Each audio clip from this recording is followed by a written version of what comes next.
Je travaille à la LPO, une association membre du Centre permanent d'initiative à l'environnement du bassin de Thau. Et on va être présent, moi je serai en tout cas présent sur Balaruc et sur le rivage de la lagune de Thau pour présenter la richesse de la faune, de la flore, de cet environnement du bassin de Thau, de la lagune de Thau.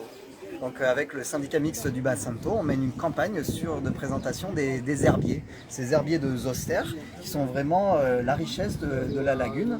Un herbier qui produit de l'oxygène, qui nous permet d'avoir ces cultures de moules, d'huîtres, de pêche de petits poissons, qui abrite toute une biodiversité. Donc voilà, on propose au public de découvrir ce milieu qui est assez original parce qu'on a vraiment une forêt sous-lagunaire et une forêt qui peut faire peur parce qu'on est sous l'eau, ça colle aux jambes quand on va se baigner, on peut avoir des petites anémones qui peuvent être urticantes.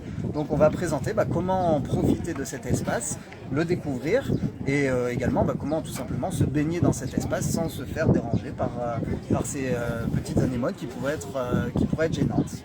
Donc ces herbiers, on les retrouve au fond de la lagune, sur le sable. On va avoir un herbier qui peut être dense et qui peut, ma foi, abriter tout un tas de poissons assez originaux et extraordinaires, comme les cyngnates, les hippocampes, etc. Et ensuite, cet herbier, on va le retrouver flottant et arriver sur nos plages.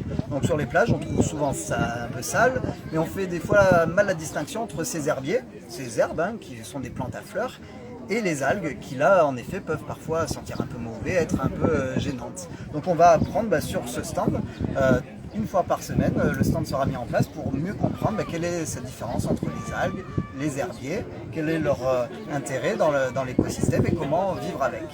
Donc on a pêché tout un tas d'animaux, de végétaux, pour les présenter au public.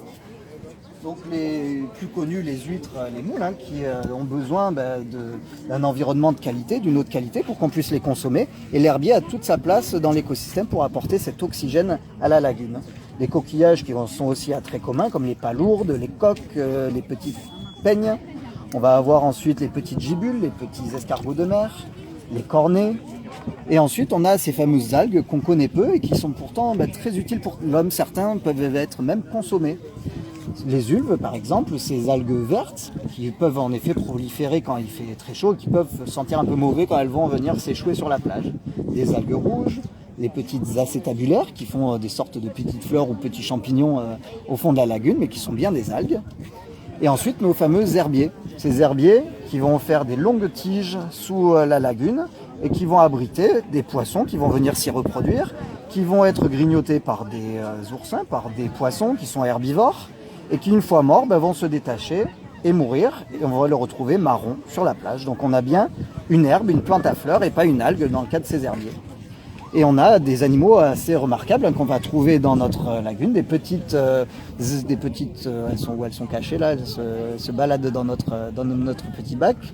Alors on a on peut avoir là, qu'on les trouve avec leurs petites pattes articulées. Elles doivent être peut-être dans le grand bac ici.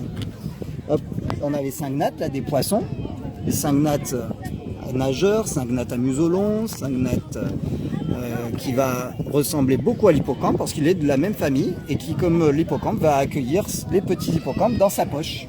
Donc c'est le mâle qui va accueillir les œufs dans une poche et va les cacher bien à l'abri jusqu'à ce qu'ils soient formés et il pourra les expulser dans la lagune, dans les herbiers, pour qu'ils puissent grandir. Donc là, on a un adulte et un petit jeune là qui est né il y a quelques semaines. Donc grâce à ces petites pêches qu'on pourra faire avec les grands et avec les petits, on va pouvoir présenter au plus grand nombre ces animaux assez originaux, extraordinaires, montrer qu'ils ne sont pas dangereux, il n'y a rien de dangereux dans la lagune de Thau, donc on peut en profiter, on peut se baigner dedans sans danger. Il faut simplement avoir du coup des bons conseils, savoir que faire quand on se fait brûler par une anémone, de ne pas aller de suite sous l'eau douce, ou au contraire là ça va amplifier la brûlure, plutôt passer du sable bien chaud dessus, le frotter pour atténuer la sensation de brûlure. Et ensuite rincer à l'eau de mer et pas à l'eau douce. Ne pas se rouler dans les herbiers où il y aura quantité d'anémones en juillet-août. Là, il faut éviter ces zones d'herbiers, marcher bien sur les zones de sable et ensuite se jeter à l'eau pour aller profiter de la pleine eau et aller faire la brasse plus au large. Voilà, donc c'est une quantité de petits messages qu'on va pouvoir faire passer au public et on les accueillera avec grand plaisir pour découvrir ensemble ce milieu fascinant qu'est la lagune de Thau.